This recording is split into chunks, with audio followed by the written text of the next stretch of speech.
આગામી 48 કલાકમાં વરસાદી માહોલ જામશે। હવામાન વિભાગની આગાહી છે।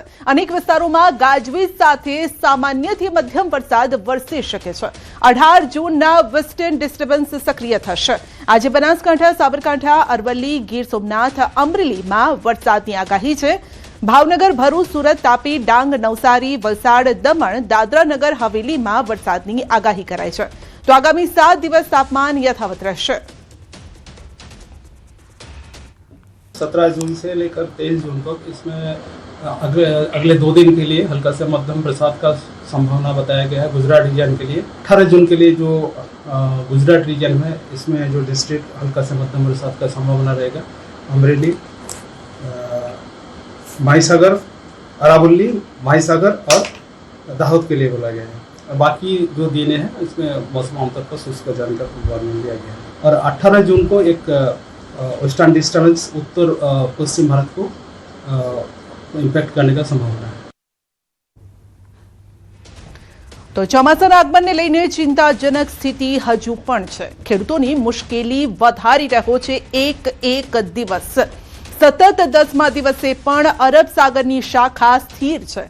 10 દિવસથી 250 કિલોમીટર દૂર સ્થિર થયું છે ચોમાસું અને હજુ પણ મુંબઈ નથી પહોંચ્યું ચોમાસું। તો ગુજરાતમાં વરસાદની ઘટ 80% પાર અત્યાર સુધીમાં થતો હોય તેનાથી 80% ઓછો વરસાદ। સૌરાષ્ટ્ર કચ્છમાં વરસાદની ઘટ 91% અને ગુજરાત રીઝનમાં પણ વરસાદની ઘટ 75%। તો સમગ્ર દેશમાં વરસાદની ઘટ 35%। 1 જૂનથી અત્યાર સુધીમાં સરેરાશ જે વરસાદ જોઈએ તેવો નથી થયો, તેનાથી ઓછો વરસાદ થયો છે અને જે આ ઘટ વર્તાઈ રહી છે।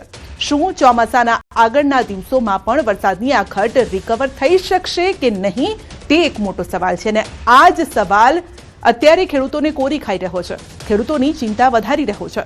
સામાન્ય રીતે ભૂતકાળમાં ઘણી વખત જૂનમાં આ પ્રકારની સ્થિતિ થઈ ચૂકી છે, પરંતુ આ વખતે અલ નીનોનો ખતરો તોડાઈ રહ્યો છે અને એવામાં જુલાઈ, ઓગસ્ટ, સપ્ટેમ્બરમાં વરસાદની આ ઘટના આંકડા રિકવર થશે કે નહીં તેને લઈને ચિંતાજનક સ્થિતિ ઊભી થઈ રહી છે।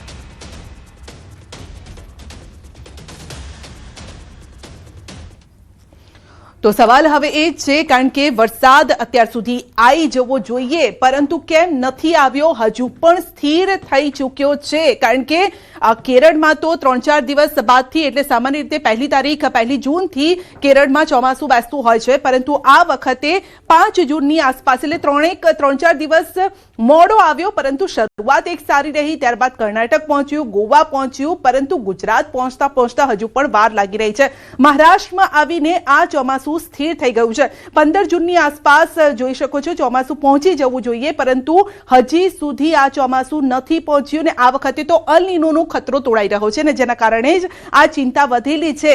હવે સવાલ એ છે કે આ ચોમાસું ક્યારે પહોંચશે, કારણ કે 8 થી 17 જૂનની આસપાસ આ રેખા અહીંયા મહારાષ્ટ્રમાં આપણે જોવા મળી રહી છે, એટલે કે અહીંયા અરબ સાગરની જે ધરી છે અહીંયા સ્થિર થઈ ગઈ છે ને ત્યાંથી તે આગળ નથી વધી રહ્યું। બંગાળની ખાડીમાં અહીંયા થોડી હલચલ જોવા મળી રહી છે, એટલે આ તરફ જે રાજ્યો છે ત્યાં હજુ વરસાદ જોવા મળી રહ્યો છે, પરંતુ અરબ સાગરની આસપાસ જે પટ્ટીના ધારી પટ્ટીના જે રાજ્યો છે ત્યાં અહીંયા મોટો ખતરો અત્યારે જોવા મળી રહ્યો છે, કારણ કે અહીંયા વરસાદ નથી, ચોમાસું આગળ નથી વધી રહ્યું। આગળ વધીએ તો કચ્છમાં સવારથી જ વાતાવરણમાં પલટો જોવા મળ્યો છે। પ્રી મોન્સૂન એક્ટિવિટીના કારણે હવામાન બદલાયેલું જોવા મળી રહ્યું છે। જી હા, અને ભુજ અને મુન્દ્રાના ગ્રામ્ય વિસ્તારોમાં ઝરમર વરસાદ શરૂ થયો છે। તો જિલ્લાના અનેક વિસ્તારોમાં વરસાદી ઝાપટા પડ્યા છે, વાદળછાયું વાતાવરણ છે, આ વચ્ચે ઉકળાટ અને ભેજમાં પણ વધારો જોવા મળી રહ્યો છે। તો લોકોને ગરમીથી આંશિક રાહત મળી।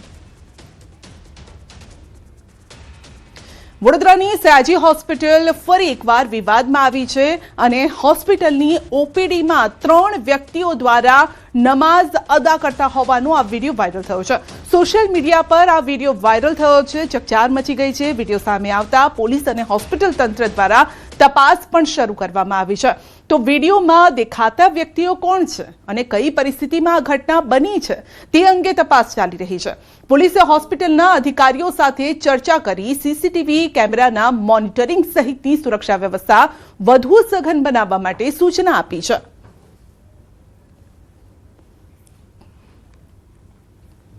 તો ભરૂચ અંકલેશ્વરમાં પણ ગેરકાયદેસર દબાણ સામે તંત્ર એક્શનમાં છે। શાકભાજી માર્કેટમાં ડિમોલિશનને લઈને ભારે હોબાળો, મહિલાઓ અને અધિકારીઓ વચ્ચે ઉગ્ર બોલાચાલી થઈ। મહિલાઓએ રસ્તા રોકો આંદોલન કર્યું શરૂ અને મહિલાઓ રસ્તા પર બેસી જતા ટ્રાફિક જામ થયો। ટ્રાફિક જામ થતા વાહન ચાલકોને હાલાકી પડી। મહિલાઓએ પાલિકા વિરુદ્ધ સૂત્રોચ્ચાર કર્યા। પોલીસે ઘટના સ્થળે પહોંચીને સ્થિતિ કાબૂમાં લેવાનો પણ પ્રયાસ કર્યો। બહેનો આંદોલન પર ઉતરી છે। આજે વિધવા બહેનો હક છીનવી લેવામાં આવે જ્યારે નગરપાલિકા અમને જો નિરાકરણ નહીં આપશે, નગરપાલિકા જો અમને સાત સહકાર નહીં આપશે, નગરપાલિકા જો અમારી જગ્યાએ અમને બેસવા દેવામાં આવશે નહીં તો આના માટે અમે આનાથી ઉગ્ર આંદોલન કરવા તૈયાર છીએ। ટ્રાફિકની સમસ્યા હતી, વર્ષો જૂની ટ્રાફિકની સમસ્યા હતી। એ ટ્રાફિકને એ કરીને અમે લોકોએ આ બધા જે ટોપલા ગામડેથી જે બધા ટોપલા લઈને વેચવા આવતા હતા શાકભાજી, એમના માટે હંગામી ધોરણે અમે બાજુની એક જગ્યા એમને ખુલ્લી કરી આપી છે અને અહીંયા વ્યવસ્થિત અમે એમને લેવલિંગ કરીને આ બધી બહેનો અહીંયાથી શાકભાજીનો વ્યવસાય કરે અને રોજીરોટી કમાઈ રહે એ માટે અમે આયોજન કર્યું છે। ભાવનગરની વાત કરીએ તો ભાવનગર મનપાને ધમકી મળી છે। કચેરીના બિલ્ડિંગને ઉડાવી દેવાની ધમકી મળી છે। મનપાના મેલ પર ધમકી ભર્યો આવ્યો છે। આ ઈમેલ આવ્યો છે ધમકી ભર્યો અને બપોરે બિલ્ડિંગ ઉડાવી દેવાનો મેલ મળ્યો હતો। મેલમાં આ પ્રકારનો ઉલ્લેખ છે કે બપોરના સમયે આ પ્રકારની કોઈ ઘટનાને અંજામ અપાઈ શકે છે। તો મેલમાં જે પ્રકારે ધમકી મળી હતી, ધમકીના પગલે કચેરીમાં દોડધામ મચી ગઈ। મહાનગરપાલિકાને તાત્કાલિક ખાલી કરવામાં આવી। પોલીસ દ્વારા મહાનગરપાલિકા કચેરી ખાલી કરાવી બોમ્બ સ્ક્વોડ દ્વારા ચેકિંગ હાથ ધરાયું। મહાનગરપાલિકાની બહાર ફાયર, બોમ્બ સ્ક્વોડ, પોલીસ 108 સહિતનો કાફલો તૈનાત કરાયો અને હાલ પોલીસ દ્વારા તમામ પ્રકારનું ચેકિંગ પણ હાથ ધરવામાં આવ્યું છે। સાવચેતીના ભાગરૂપે તમામ લોકોને મહાનગરપાલિકાથી દૂર કરવામાં આવ્યા।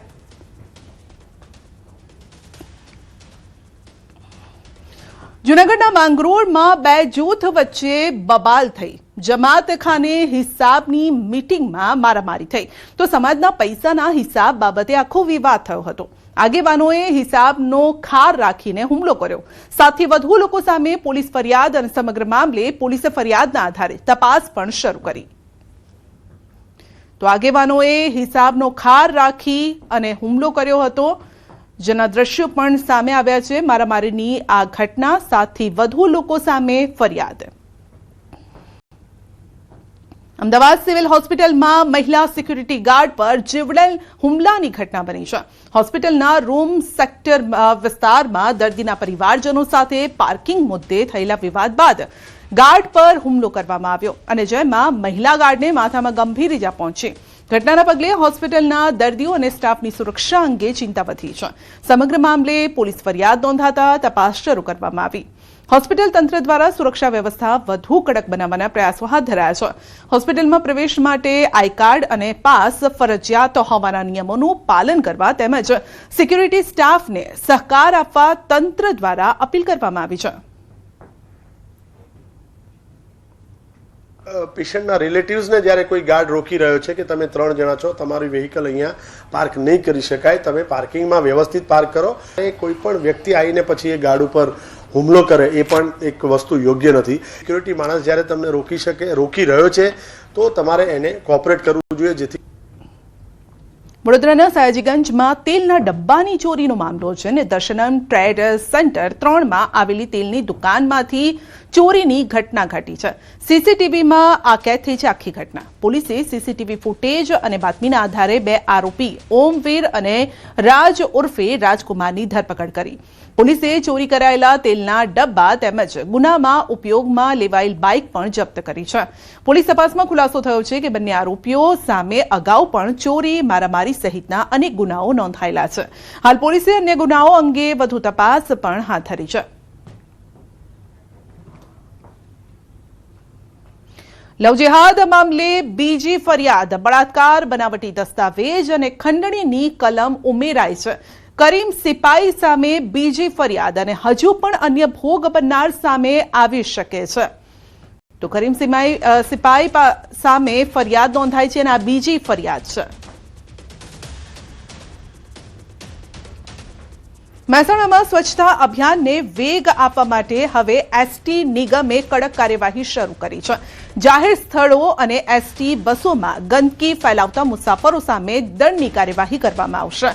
એસટી ડેપો કે બસ સ્ટેન્ડ પર ગંદકી કરનાર મુસાફરને સ્થળ પર જ 200 રૂપિયાનો દંડ ફટકારવામાં આવશે, જ્યારે કે બસમાં કચરો ફેલાવવા બદલ 100 રૂપિયાનો દંડ વસૂલવામાં આવશે. બસ અને બસ સ્ટેન્ડમાં સ્વચ્છતા જળવાઈ રહે તે માટે નિર્ણય લેવામાં આવ્યો છે.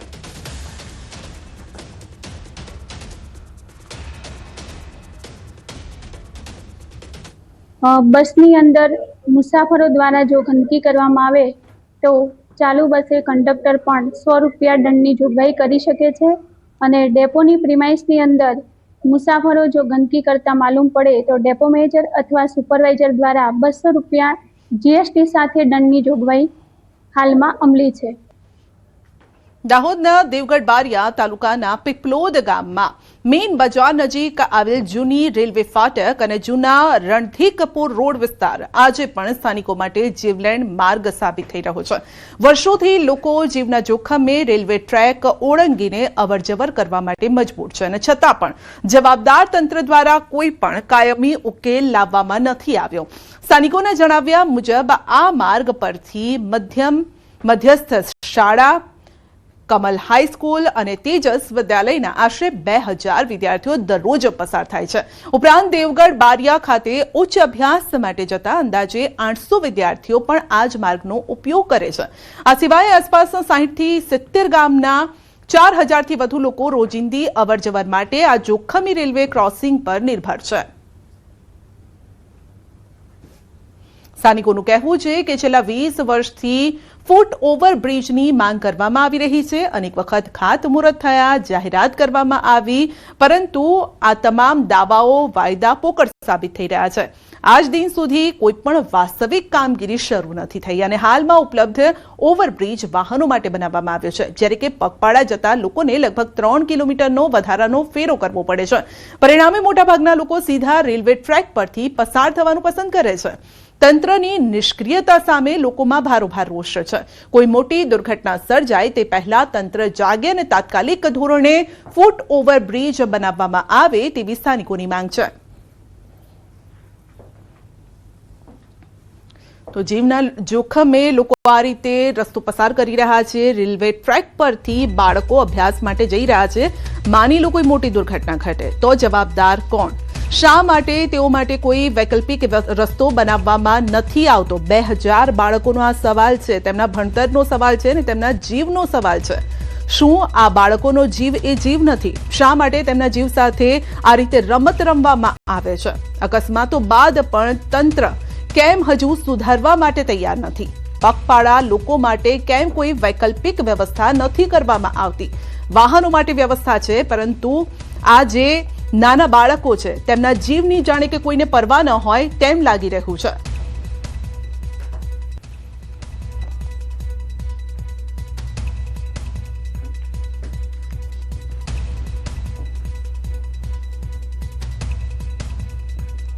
તો સવાલ હવે એ છે કે આ જોખમી સફર ખેડી રહ્યા છે.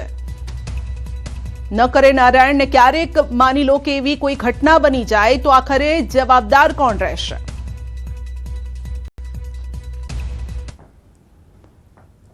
કેમ કે બાળકો નીકળે છે, ખૂબ માત્રામાં બાળકો નીકળે. આજુબાજુ ગામડા બધા 50-100 ગામડા લાગે છે.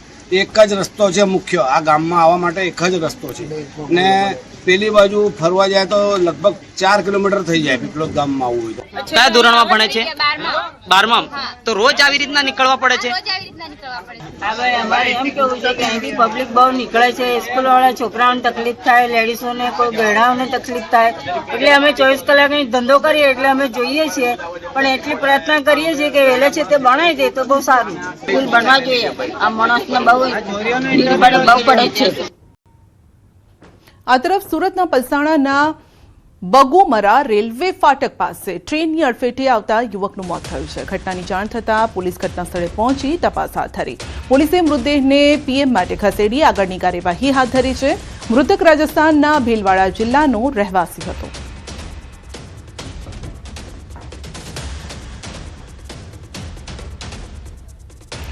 બુલેટિનમાં આગળ વધીશું નાનકડા બ્રેક બાદ.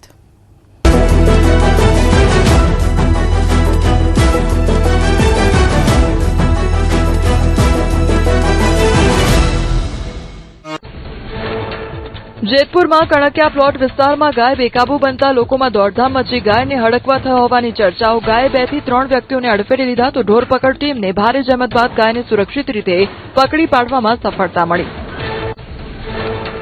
ભાવનગર રાજકોટ હાઈવે પર મોતની સવારી. કાર પર ખચોખચ સામાન અને માણસો ભર્યા તો ઓવરલોડ કારનો વીડિયો વાયરલ થતા તંત્ર ઊંઘતું ઝડપાયું. હાઈવે પર નિયમોના ઉલાળ્યાથી ઉઠ્યા સવાલ. દ્વારકામાં મોટી દુર્ઘટના ટળી. ગોમતી ઘાટ પર ડૂબતા વૃદ્ધને સ્થાનિકોએ મોતના મુખમાંથી ઉગાર્યા. વૃદ્ધનો જીવ બચાવવા જતા યુવાન પણ પાણીમાં ખેંચાયો. દિલધડક રેસ્ક્યુનો વિડીયો સોશિયલ મીડિયામાં વાયરલ. પશ્ચિમ બંગાળના દક્ષિણ 24 પરગણામાં દુર્ઘટના. સુંદરબનમાં વિદ્યાધારી નદીમાં પ્રવાસીઓની બોટ ડૂબી. તંત્રએ કરી બચાવ કામગીરી. કોઈ પ્રવાસી સવાર ન હોવાથી ટળી મોટી જાનહાનિ. રાજસ્થાનના કોટામાં અસામાજિક તત્વોનો આતંક. વાહન આપવાની મનાઈ કરતા ગુંડાઓએ ઓફિસ પર કર્યો હુમલો. થાર કાર પર પથ્થરમારો કરી પહોંચાડ્યું નુકસાન. આરોપીઓની હરકત સીસીટીવીમાં કેદ.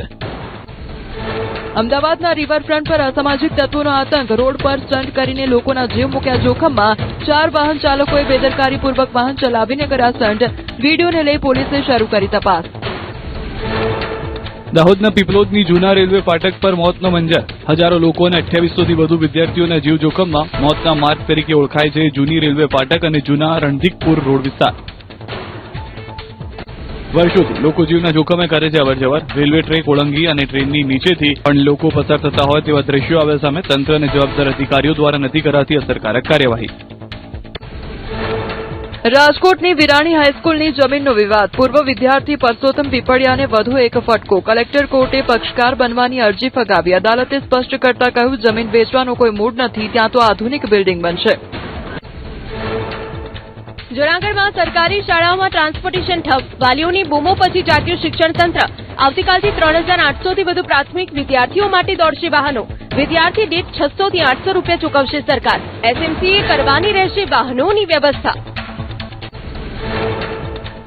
નવા શૈક્ષણિક ક્ષેત્રની શરૂઆત સાથે શિક્ષકોની અછતનો મુદ્દો ઉઠ્યો. અમદાવાદ શાળા સંચાલક મંડળે મુખ્યમંત્રી અને શિક્ષણ મંત્રીને કરી રજૂઆત. રાજ્યભરની શાળાઓમાં અંદાજે 4000 શિક્ષકોની જગ્યાઓ ખાલી. ક્લાર્ક અને પટાવાળાની પણ 4000 જગ્યાઓ ખાલી. અમદાવાદમાં બીબી તળાવ પાસે પીવાના પાણીની લાઇનમાં મોટું ભંગાણ. હજારો લીટર પાણીનો વેડફાટ. એક જ જગ્યાએ 2 મહિનામાં ત્રીજી વાર ભંગાણ થતા તંત્રની કામગીરી સામે સવાલો. તળાવ પાસે વારંવાર લાઇન લીક થતા વાહન ચાલકો અને સ્થાનિકો પરેશાન. સુરત મનપાનું સિંગણપોર વિસ્તારમાં સુપરફાસ્ટ રિવર્સ ડેમોલેશન. મનપાએ ગેરકાયદે ગણાવીને તોડી પાડેલા પતરા 2 કલાકમાં જ પાછા મૂળ સ્થળે પહોંચાડી દીધા. કૃપા રેસીડેન્સી બિલ્ડિંગ ભાજપ નેતા બાબુભાઈ જેબલિયાની માલિકીની હોવાની ચર્ચા. સુરતના નાસરનગર ડેમોલેશન મામલે વહીવટીતંત્રમાં ખળભળાટ. સૂત્રો મુજબ સેન્ટ્રલ ઝોનના કાર્યપાલક ઇજનેર જયાંગ રામજીવાલા સહિત કુલ 7 અધિકારીઓની ઝોનલ ચીફે કરી આકરી પૂછપરછ. નાસરનગરમાં કયા કારણોસર ગયા તે અંગે માંગવામાં આવી સ્પષ્ટતા. વિવાદ થતા કતારગામ ઝોન કાર્યપાલક ઇજનેર આવ્યા સામે. કાયદા મુજબ કામગીરી થયાનો આલાપ્યો રાગ. કહ્યું પાડોશી સામે પર ફરિયાદ થતા ફટકારી નોટિસ. અધિકારીઓ કોઈને સરેન્ડર ન થતા હોવાનો દાવો. સુરતમાં ભૂતિયા ડિમોલેશન મામલે તપાસ કમિટીના સભ્યનું નિવેદન. ડિમોલેશન મામલે તપાસ કમિટીની પ્રથમ બેઠક પૂર્ણ. જરૂરી વિગતો અને પુરાવા આવ્યા બાદ થશે કાર્યવાહી. ડિમોલેશનની સામાન્ય પ્રક્રિયા અંગે સ્પષ્ટતા કરાઈ. ચોટીલા હાઈવે પર પોલીસનું બુલડોઝર. કેમિકલ ચોરી અને ગેરકાયદે પ્રવૃત્તિઓનો અડ્ડો બનેલી પવનપુત્ર હોટલ જમીનદોસ્ત કરાઈ. 8000 ચોરસ મીટર સરકારી જમીન પર ચાલી રહેલું ગેરકાયદે સામ્રાજ્ય તોડી પડાયું. માલિક ફરાર. કચ્છના આડીસરમાં બનશે અત્યાધુનિક પોલીસ સ્ટેશન. આરોપી પાસેથી મુક્ત કરાવાયેલી 10000 ચોરસ મીટર જમીન પર બનશે પોલીસ સ્ટેશન.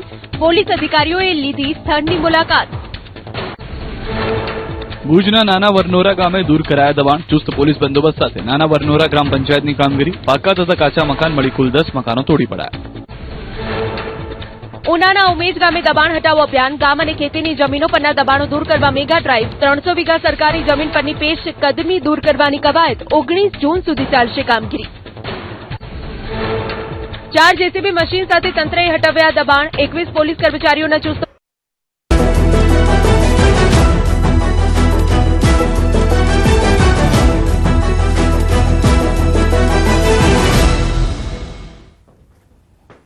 છોટાઉદેપુર જિલ્લામાં ગેરકાયદેસર ખનન સામે જિલ્લા વહીવટીતંત્ર દ્વારા વિશેષ મુહિમ ચલાવવામાં આવી છે. જિલ્લા કલેક્ટર ગાર્ગી જૈનના માર્ગદર્શન હેઠળ ચાલેલી આ મુહિમમાં છેલ્લા 30 દિવસમાં 25 કરોડથી વધુનો દંડ ફટકારવામાં આવ્યો છે અને માત્ર 30 જ દિવસમાં 119 કેસોમાં જ 25 કરોડથી વધુનો દંડ ફટકારવામાં આવ્યો છે, જેના કારણે ગેરકાયદેસર ખનન પ્રવૃત્તિઓમાં સંકળાયેલા તત્વોમાં ચિંતા વધી છે. જિલ્લા તંત્ર દ્વારા રચાયેલી ટીમ દ્વારા જિલ્લાના વિવિધ વિસ્તારોમાં સતત ચેકિંગ, દરોડા, મોનિટરિંગની કામગીરી હાથ ધરવામાં આવી હતી અને જેના આધારે આ મોટી કાર્યવાહી કરવામાં આવી છે. આ મામલે કલેક્ટર ગાર્ગી જૈને જણાવ્યું છે કે જિલ્લામાં ગેરકાયદેસર ખનન, ખનીજનું બિન અધિકૃત વહન અને સંગ્રહ કોઈપણ સંજોગોમાં ચલાવી લેવામાં આવશે નહીં. છેલ્લા એક મહિનામાં આપણે જોવા જઈએ તો અરાઉન્ડ 119 કેસીસ ટોટલ થયા છે અને એમાં ટોટલ દંડની વસૂલાત 25.25 કરોડ થઈ છે. જે લાસ્ટ યર ટોટલ દંડની વસૂલાત જોઈએ તો 18 કરોડ જેટલી હતી. એના સામે એક જ મહિનામાં આપણે છોટાઉદેપુર જિલ્લામાં સ્પેશિયલ ટીમ બનાવીને જે ડ્રાઈવ ચલાવી હતી એનાથી 25.25 કરોડની દંડની વસૂલાત થઈ છે. અમદાવાદની વાત કરીએ તો એમસીમાં પતિરાજ. જી હા, એમસી મણિનગરમાં મહિલા કોર્પોરેટર આવ્યા છે વિવાદમાં. કોર્પોરેટરની બેઠકમાં પત્ની સાથે પતિ પણ હાજર રહ્યા. મણિનગર ભાજપ કાર્યકર્તાઓએ જ ખોલી છે આખી પોલ. સોશિયલ મીડિયામાં પોસ્ટ પણ મૂકી છે. સ્ટેન્ડિંગ કમિટી ચેરમેન સાથે હતી આ બેઠક અને બેઠકમાં મહિલા કાઉન્સિલર પતિ પણ હાજર રહ્યા. મણિનગર વોર્ડના ભાજપ મહિલા કાઉન્સિલર પલકબેન પટેલના સાથે તેમના પતિ પણ આ બેઠકમાં હાજર હતા. સ્ટેન્ડિંગ કમિટી ચેરમેન ઓફિસમાં અધિકારીઓ સાથે તેઓ ચર્ચા પણ કરી રહ્યા છે.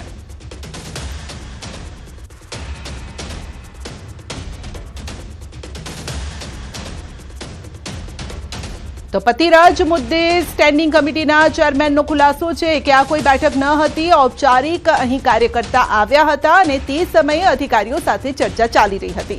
સામાન્ય લોકોની જેમ મહિલાના પતિ પણ તેમની સાથે આવ્યા હતા.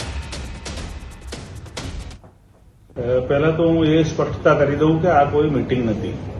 અમારી નવી નિમણૂક થયા પછી સ્વાભાવિક છે કે બધા શુભેચ્છકો અમને મળવા માટે આવતા હોય છે. એમાં મણિનગર વોર્ડના પણ કાઉન્સિલરો અને કાર્યકર્તાઓ આવ્યા હતા. એ લોકોની હાજરીમાં અહીંયા આગળ એક બે અધિકારી અને એમના પ્રશ્ન હતા તો એની ચર્ચા કરી. આ ચર્ચા કરી ત્યારે કાર્યકર્તાઓની સાથે અન્ય વિસ્તારના લોકો પણ અહીંયા આગળ હાજર હતા. એટલે આ કોઈ સ્પેસિફિક બેઠક કોઈ વોર્ડની કે અધિકારીઓ સાથેની એવું નથી. બુલેટિનમાં આગળ વધીશું નાનકડા બ્રેક બાદ.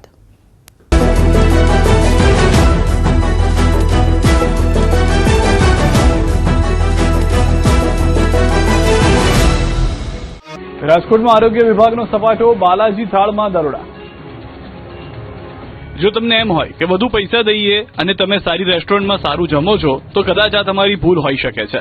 દ્રશ્યો આવી જ કેટલીક નામાંકિત હોટલના છે. પહેલા દ્રશ્યો રાજકોટના પાપા લુઈસ પિઝાના છે, બીજા બાલાજી થાળના અને ત્રીજા દ્રશ્યો મહેસાણાના. 2 દિવસમાં આરોગ્ય વિભાગે સપાટો બોલાવી દીધો. સોમવારે રાજકોટના પાપા લુઈ પિઝામાં દરોડા બાદ હવે આરોગ્ય વિભાગે બાલાજી થાળ નામની હોટલમાં દરોડા પાડ્યા. દરોડા દરમિયાન અખાદ્ય જથ્થાનો નાશ કરાયો. શહેરની આ હોટલમાંથી 150 કિલો જેટલો અખાદ્ય ખોરાક મળી આવ્યો. લોકો જે પરોઠા, રોટલી અને નાન આરોગતા હોય છે તે બનાવવા માટેના લોટમાંથી ધનેરા નીકળ્યા.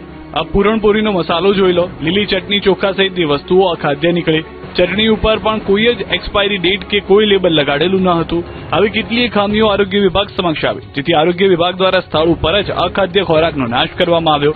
આરોગ્ય વિભાગ બાલાજી થાળ પેઢીના માલિકને નોટિસ ફટકારી છે. દંડની એક કામગીરી પણ આગામી દિવસોમાં થઈ શકે છે. રેસ્ટોરન્ટના માલિકે પણ સ્વીકાર્યું કે લોટમાં ધનેરા હતા, પરંતુ તેમણે કહ્યું કે લોટ કિચનમાં ઉપયોગ કરવામાં આવે ત્યારે તે સાફ થઈ જતા હોય છે. મહત્વનું છે કે રાજકોટ મનપાની ટીમે ભેળસેળિયા અને અખાદ્ય ખોરાક પીરસતા લોકો વિરુદ્ધ કાર્યવાહી શરૂ કરી છે. આ કાર્યવાહી સતત 1 વર્ષ સુધી ચાલુ રહેશે. હવે ભાજપ રાજ્યમાં યોજશે ખેડૂત સંમેલન. શરૂઆત ગોંડલથી કરશે. ખેડૂતોની નારાજગી વચ્ચે ભાજપ ખેડૂત સંમેલન યોજાશે. ભાજપનું જિલ્લા કક્ષાએ ખેડૂત સંમેલન યોજવાનું આયોજન છે, જેની શરૂઆત ગોંડલથી કરવામાં આવશે. બુધવારે ભાજપ પ્રદેશ પ્રમુખ જગદીશ વિશ્વકર્માની અધ્યક્ષતામાં ગોંડલમાં ખેડૂત સંમેલન યોજાશે. મહત્વનું છે કે કોંગ્રેસ, કિસાન સેલ અને ખેડૂત સંઘર્ષ સમિતિએ ખેડૂતોને સાથે રાખીને રેલી યોજ્યા બાદ હવે ભાજપ પણ સક્રિય થયું. કોંગ્રેસની નીતિ સામે ભાજપે વળતી રણનીતિ ઘડી હોવાની ચર્ચા શરૂ થઈ. ભાજપ દ્વારા આયોજિત ખેડૂત સંમેલનમાં વિશેષતા એ છે કે તેમાં માત્ર રાજકીય ચર્ચાઓ જ નહીં પરંતુ ખેડૂતોના આર્થિક ઉત્થાન પર પણ ભાર મૂકવામાં આવશે. સંમેલનમાં ઉપસ્થિત કૃષિ વૈજ્ઞાનિકો ખેડૂતોને ખેતીલક્ષી ઉપયોગી ટિપ્સ આપશે. ખાસ કરીને પ્રાકૃતિક ખેતી અને કૃષિ આધારિત વિવિધ સરકારી યોજનાઓ વિશે ખેડૂતોને ઊંડાણપૂર્વક માહિતી આપવામાં આવશે. કુંવરજી બાવળિયાની મોટી જાહેરાત, સમાજના હોદ્દા માટે હવે ચૂંટણી નહીં લડો. ચૂંટણી હું નહીં લડું. કદાચ એ સર્વાનુમતિ જવાબદારી સોંપી એ વાત અલગ છે, કારણ 6 મહિના પછી આ સંગઠનમાં હું ચૂંટણીથી ફરી વખત અધ્યક્ષ બનવા માંગતો નથી. ગુજરાત સરકારમાં મંત્રી અને કોળી સમાજના આગેવાન કુંવરજી બાવળિયાની મોટી જાહેરાત. 14 જૂને દિલ્હીમાં અખિલ ભારતીય કોળી સમાજના અધિવેશનમાં બાવળિયાએ સમાજના હોદ્દા માટે ચૂંટણી નહીં લડવાની જાહેરાત કરી છે. સર્વાનુમતે વરણી થાય તો સંગઠનમાં રહેવાની વાત કરી છે. મહત્વનું છે કે દિલ્હીમાં યોજાયેલા અખિલ ભારતીય કોળી સમાજના સંમેલનમાં સમાજના અનેક મુદ્દાઓ પર ચર્ચા વિચારણા કરવામાં આવી, જેમાં ખાસ કરીને અખિલ ભારતીય કોળી સમાજના નવા હોદ્દેદારોની 6 મહિનામાં નિયુક્તિ કરવી, જેમાં યુવાનો મહિલાઓને પ્રાધાન્ય આપવા ખાસ એજન્ડા બનાવાયો. અખિલ ભારતીય કોળી સમાજના સંગઠનને મજબૂત બનાવવા માટે નવા આયોજનો કરવા, તમામ રાજ્યોમાં શિક્ષણ વ્યવસ્થા મજબૂત કરવા પર ભાર મૂકવામાં આવ્યો. ઉપરાંત આગામી 3 મહિનામાં નવા સભ્યો જોડાવા માટે ઓનલાઈન પોર્ટલ શરૂ કરવાની પણ જાહેરાત કરવામાં આવી. સુરતમાં એએમસીની કામગીરી ફરી શંકાના ઘેરામાં. સામાન જપ્ત કરી 2 કલાકની અંદર જ મૂકી ગયા પરત. સુરત એએમસી તંત્ર ફરી વિવાદમાં આવ્યું. ગેરકાયદે બાંધકામના આરોપ સાથે પહેલા એએમસીની ટીમ પતરા લઈ ગઈ અને 2 કલાકની અંદર જ ફરી એ જગ્યાએ મૂકી ગઈ. દ્રશ્યોમાં પણ જોઈ શકાય છે કે પહેલા ટીમ સામાન લઈ ગઈ અને પછી પરત મૂકી ગઈ. ઘટના કતારગામ ઝોનના સિંગણપુરમાં આવેલી કૃપા રેસિડેન્સીની છે. અહીં ગેરકાયદેસર બાંધકામ હટાવવાના મામલે મહાનગરપાલિકા શંકાના ઘેરામાં આવી. સોસાયટીના નિયમો વિરુદ્ધ ફ્લેટ નંબર 104માં કરાયેલા પતરાના ગેરકાયદે બાંધકામ વિરુદ્ધ ફરિયાદ થતા મનપાની ટીમે તેને તોડી પાડી સામાન જપ્ત કર્યો. જોકે આશ્ચર્યજનક રીતે માત્ર 1 કલાક અને 51 મિનિટમાં જ એ જ સરકારી વાહન પાછું આવ્યું અને જપ્ત કરેલા પતરા મૂળ જગ્યાએ ગોઠવી દીધા. વિડીયોમાં પણ જોઈ શકાય છે કે કેવી રીતે શિસ્તબદ્ધ રીતે મનપાના કર્મચારીઓ પતરા ગોઠવી રહ્યા છે. ચર્ચા છે કે આ બિલ્ડિંગ ભાજપના રાષ્ટ્રીય કિસાન મોરચાના મહામંત્રી બાબુ જેબલિયાની માલિકીની છે અને હાલ ભાડે આપેલી છે. આ વળાંક અંગે કતારગામ ઝોનના કાર્યપાલક ઇજનેર કમલેશ વસાવાએ અજાણ હોવાની વાત કરી, જ્યારે ટાઉન પ્લાનિંગ વિભાગના અધિકારી જિગ્નેશ પટેલે સ્વીકાર્યું હતું કે સંબંધિત વ્યક્તિએ પોતે મધ્યમ વર્ગનો હોવાની આજીજી કરી.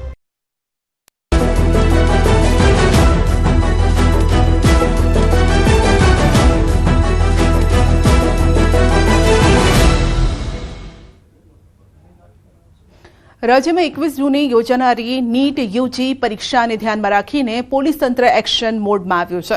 રાજ્યના પોલીસ વડા જીએસ મલિકે તમામ પોલીસ કમિશનરો, રેન્જ આઈજી અને આ સાથે જ જિલ્લા પોલીસ વડાઓ સાથે વિડીયો કોન્ફરન્સ યોજી પરીક્ષાની તૈયારીઓની સમીક્ષા કરી. નીટ સંબંધિત કાયદો અને વ્યવસ્થાની કામગીરી માટે આઈજીપી મકરંદ ચૌહાણને રાજ્ય નોડલ અધિકારી તરીકે નિયુક્ત કરવામાં આવ્યા. પરીક્ષા કેન્દ્રો પર ચુસ્ત પોલીસ બંદોબસ્ત, ઉમેદવારોની સંવેદનશીલ ચકાસણી, ફોટોકોપી અને ઝેરોક્સ કેન્દ્રો પર નજર, પ્રતિબંધિત ઇલેક્ટ્રોનિક ઉપકરણો માટે અલગ વ્યવસ્થા તેમજ સોશિયલ મીડિયા મોનિટરિંગ વધુ સક્રિય કરવામાં આવ્યું છે. આ ઉપરાંત પરીક્ષા સામગ્રીની સુરક્ષિત હેરફેર સુનિશ્ચિત કરવા રાજ્યભરમાં સઘન રાત દિવસ પેટ્રોલિંગ પણ હાથ ધરવામાં આવશે. ગુજરાત સ્પેશિયલ ઇકોનોમિક ઝોન એટલે કે સેઝ ક્ષેત્રે છેલ્લા 12 વર્ષમાં નોંધપાત્ર પ્રગતિ નોંધાઈ છે. રાજ્યએ વર્ષ 2027 સુધીમાં 3.5 ટ્રિલિયન અમેરિકી ડોલરની અર્થવ્યવસ્થા બનાવવાનો મહત્વાકાંક્ષી લક્ષ્યાંક નક્કી કર્યો છે. છેલ્લા 1 દશકમાં ભારતની કુલ નિકાસ 441 બિલિયન અમેરિકી ડોલરથી વધીને 863 સુધી પહોંચી છે, જેમાં ઉત્પાદન, ઇલેક્ટ્રોનિક્સ, ફાર્મા, રત્ન આભૂષણ અને રસાયણ ક્ષેત્રનો મોટો ફાળો છે. નોંધનીય છે કે 863 બિલિયન અમેરિકી ડોલરની કુલ નિકાસમાંથી માત્ર ગુજરાતે જ 110 બિલિયન અમેરિકી ડોલરની નિકાસ નોંધાવી છે. ગુજરાતના સેઝમાં છેલ્લા દાયકામાં 67% વૃદ્ધિ થઈ છે અને દેશની કુલ નિકાસમાં રાજ્યનું યોગદાન હાલ 21% છે.